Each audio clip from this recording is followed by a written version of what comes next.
अस्सलाम वालेकुम viewers, welcome to my channel. मैं हूँ विज़मा बिलाल और आज की वीडियो में हमने जो fully solve paper with best presentation आप लोगों के सामने प्रेजेंट करना है वो है फर्स्ट ईयर का इंग्लिश का पेपर।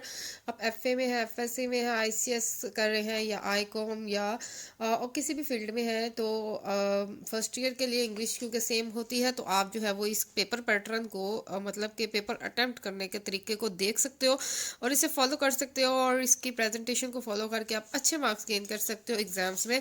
अब देखिए सबसे पहले हमने क्या करना है, मेरे पास जस्ट 5 टूल्स होते हैं, 2 स्केल होते हैं।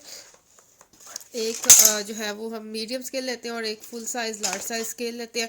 लार्ज साइज स्केल जो है वो हमने जो है वो मार्जिनलाइज के लिए यूज़ करना है और मीडियम स्केल जो हाफ स्केल है वो हमने हेडिंग्स को अंडरलाइन करने के लिए यूज़ करना है। और ये at the end of the paper means से जब आप पेपर अटैम्प्ट कर लेंगे और लास्ट में 5 मिनट्स आपने रखे होंगे अंडरलाइन करने के लिए और ये मार्जिनलाइज लगाने के लिए, तब हम यूज़ करेंगे। इसके अलावा एक 605 कट मार्कर लेना है, ब्लू और ब्लैक चॉइस इज योर्स। और एक 604 कट मार्कर जो आपने सब हेडिंग्स के लिए यूज़ करना है, जैसे कि ये मैंने सब हेडिंग्स दी है। और एक सिंपल इंक पेन। इसके अलावा एक कट मार्कर हमें और चाहिए जिससे हमने अंडरलाइनिंग करनी है। आपने सेम उसी से नहीं करनी जिसे लिखेंगे उसी से अंडरलाइन नहीं करना, वरना मार्कर की टिप खराब हो जाएगी पेपर के दौरान तो हेडिंग्स अच्छी नहीं आएगी। हेडिंग के लिए आपने सेपरेट रखना है तो उसको हमने साइड कट कर लेना है।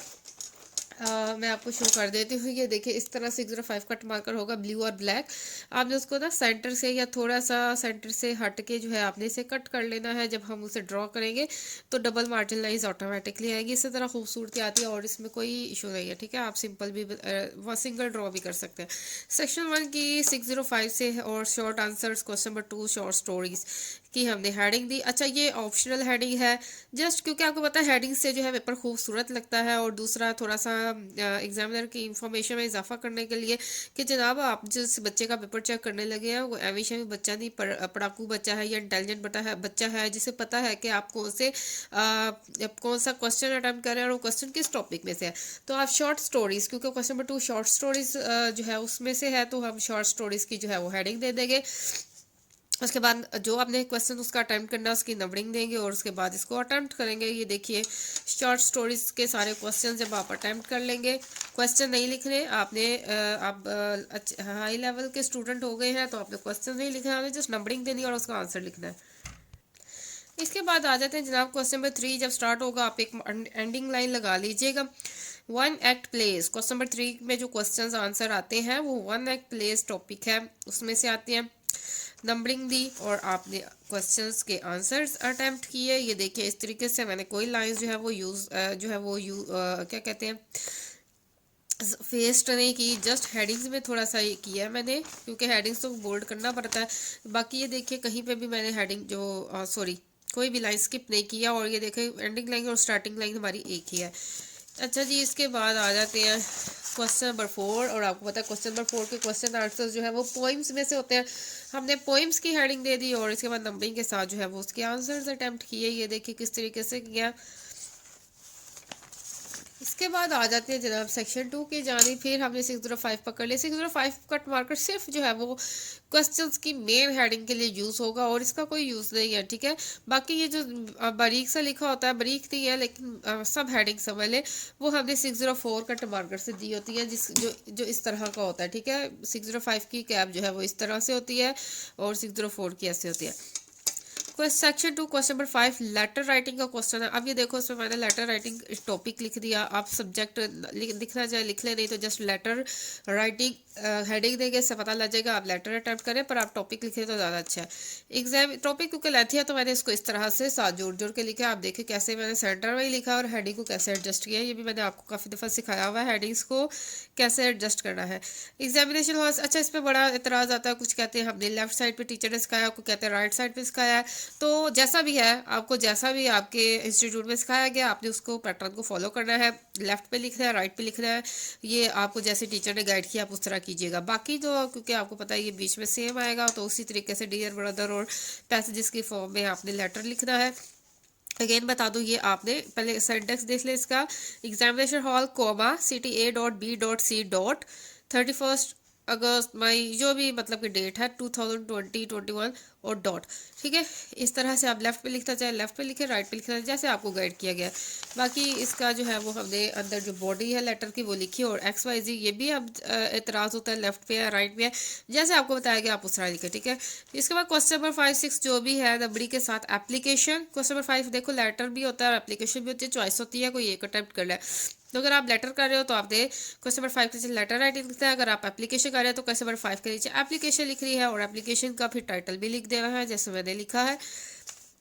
अगेन लेफ्ट और राइट जो है जैसे आपको गाइड किया गया उस तरह करना है। The principal government college comma Ravi road Lahore comma और लाहौर के बाद डॉट। सब्जेक्ट अगर आप यहाँ पे लिख रहे हैं सब्जेक्ट तो आपको ये लिखने की ज़रूरत नहीं है। अगर आप दोनों तरफ लिखना चाहते हैं कोई मसला नहीं, लिख रहे। हेडिंग की खूबसूरती के लिए हम लिख सकते हैं। Application for revision of file, और ये सब्जेक्ट है सर। सर मैंने मार्कर से लिखा है क्योंकि बॉडी जो है वो एक बार से लिख दी थी तो मैंने सर को मार्कर से लिख दिया। अब ये बॉडी आके एप्लीकेशन की 3 पैसेजेस में, और इसके बाद योर ओबीडियंटली ये भी लेफ्ट राइट का जो भी इशू है वो आप रिजोल्व कर लीजिएगा। ठीक है, XYZ FSC प्री मेडिकल या जो भी ICS आईकॉम जिस भी आप फील्ड में आप बता सकते हो। रोल नंबर आपने एग्जैक्ट नहीं लिखना, वैसे ही जो मर्जी लिखते 1 2 3। इसके बाद आ जाए क्वेश्चन नंबर 6 आ जाती है स्टोरी राइटिंग। स्टोरी राइटिंग आपने स्टोरी लिखनी है तो स्टोरी की हेडिंग दी, और the angel at the wood cutter. अच्छा, ये स्टोरी का जो टाइटल आपने इधर लिखना है, इधर मॉरल नहीं लिखना। अगेन आपको बता दूं पेपर में आपको टाइटल दिया है या मॉरल दिया है स्टोरी लिखने के लिए, उससे कोई फ़र्क नहीं पड़ता। आपने स्टोरी राइटिंग के बाद जो लिखना है वो उस स्टोरी का टॉपिक होगा। अगर आपको मॉरल पेपर में बताया हुआ है कि इस मॉरल पे स्टोरी लिखे तो आपने जो सी भी स्टोरी लिखते हैं उस स्टोरी का आपने नेम लिखना है, क्योंकि मॉरल हम एंड में बताएंगे। तो पहले ही मॉरल लिख लेंगे तो एंड में भी मॉरल ऐसे लिखेंगे तो ये फिर अच्छा नहीं लगेगा। आपने स्टोरी का नेम लिखना है, स्टोरी का टाइटल लिखना है, उसके बाद स्टोरी लिखनी है पैसेजेस की फॉर्म में। स्टोरी लिखने के बाद आपने यहाँ मॉरल ऐसे या सिंपल मॉरल लिख के मार्कर से मॉरल लिख देना है। ठीक है, ये एक तरीका होता है अच्छा कि स्टोरी कैसे लिखनी है। क्वेश्चन में आपको चाहे मॉरल बताए चाहे स्टोरी का नेम बताए, आपने इसी तरीके से लिखना है। मॉरल एंड में, स्टोरी का नेम स्टार्ट में। Question number 7 A part explanation with reference to the context है ये हमारा। ठीक है, अब ये हेडिंग लेती थी तो मैंने इसे 604 से लिखा, 605 से नहीं लिखा, और इसको 1 लाइन में भी एडजस्ट कर सकते हैं। तो आपने जिस तरह से भी आपसे लिखा जाए आप उस तरह से इसे एडजस्ट करना है। बट सेंटर में हेडिंग है, रेफरेंस की हेडिंग आ जाएगी कि लाइन्स जो है have been taken from the poem night well written by WH ऑर्डर। कॉन्टेक्स्ट जिस तरह उर्दू में होता है ना सियाको सबाक, हवाला मतन, तशरी, इसी तरह ये इंग्लिश में भी है रेफरेंस यानी हवाला मतन, और कॉन्टेक्स्ट जो सियाको सबाक होता है इसका, और एक्सप्लेनेशन इसकी तशरी। ठीक है, ये इस तरीके से हमने लिख लिया। बी पार्ट आ जाता है पंक्चुएशन वाला है, पंक्चुएशन करनी है। तो पंक्चुएटेड पैराग्राफ और लाइंस या बस सिंपल आप पंक्चुएटेड ये स्किप करना चाहे कर सकते हैं, अदरवाइज आप लिख के इस तरह से, ये देखो पंक्चुएशन आपने इस तरह से करनी है कि जहाँ जहाँ पे आपने इसकी करेक्शन की है आप उसे मार्कर से हाईलाइट करो। इवन वो एक डॉट भी हो, कोमा डॉट, ये जो कुछ भी आपने पंक्चुएट किया पैराग्राफ को उसका हमें मार्कर से बताना है कि यहाँ यहाँ पे मिस्टेक थी तो मैंने उसको ठीक किया है। आई एम स्मॉल लिखा था हमने कैपिटल कर दिया, एस स्मॉल था कैपिटल कर दिया, कोमा नहीं था कोमा मार्कर से हाईलाइट करके बता दिया, डॉट नहीं था डॉट लिख के। ठीक है, इस तरह से। इसके बाद आते हैं C part pair of words. तो जनाब पेयर ऑफ वर्ड्स किस तरह से लिखने हैं, इस तरीके से भी लिख सकते हैं, सेंटर में लाइन लगा के आमने सामने। ठीक है, ये देखा ऑप्शनल है, आपकी मर्जी है जैसे मर्जी इसको प्रेजेंट करें कि बस खूबसूरती आए और अच्छा लगे लिखा हुआ और इजीली समझ आ जाए। अब ये देखिए मैंने इस तरह से आमने सामने लिखा है। सेकेंड, ये 2 2 1 1 बार बार लिखने की ज़रूरत नहीं, यहाँ पे एक दफ़ा 1 2 3 लिख ले, यहाँ पे चाहे नंबरिंग ना ले। ठीक है, इस तरीके से भी लिख सकते हो, या जिस तरह बुक में लिखे होते हैं पहले ये लिखा उसका जुमला, नीचे ये से लिखा इसका जुमला, फेयर फेयर, इस तरह से। ठीक है, जैसे भी आपको अच्छा लगे। ठीक है, ये मैंने एक ये तरीका बताया कि अपने तरीके से लिख लो, बट हेडिंग इस तरह से बनाओ। लास्ट पे आ जाता है ट्रांसलेशन इनटू उर्दू। बहुत इंपॉर्टेंट ये पैसेज है, इसके मार्क्स भी आपको पता है हाईएस्ट होते हैं, 15 मार्क्स होते हैं। आपने इसे बहुत अच्छे तरीके से प्रेजेंट करना है ताकि कोई भी कमी बेशी कहीं से भी आपका थोड़ा बहुत गलती हो तो एग्जामिनर उसको इतने मार्क्स जो है वो डिडक्ट मत करे, थोड़ा सा इग्नोर कर दे कि आपने इतने अच्छे तरीके से पेपर अटैम्प्ट किया, प्रेजेंटेशन दी है, तो वो आपको इतने मार्क्स मत कट करे क्योंकि उसके हाथ में है। ठीक है, question number 8 translation into Urdu की प्यारी सी हेडिंग दी। पैसेज गिवन पैसेज भी लिख सकते हो छोटा सा, स्टार्टिंग और एंडिंग 4-5 वर्ड्स लिखे, डॉटेड लाइन लगा दी बीच में, तर्जुमा की प्यारी सी बड़ी सी हेडिंग बनाई और उसके नीचे तर्जुमा लिखा।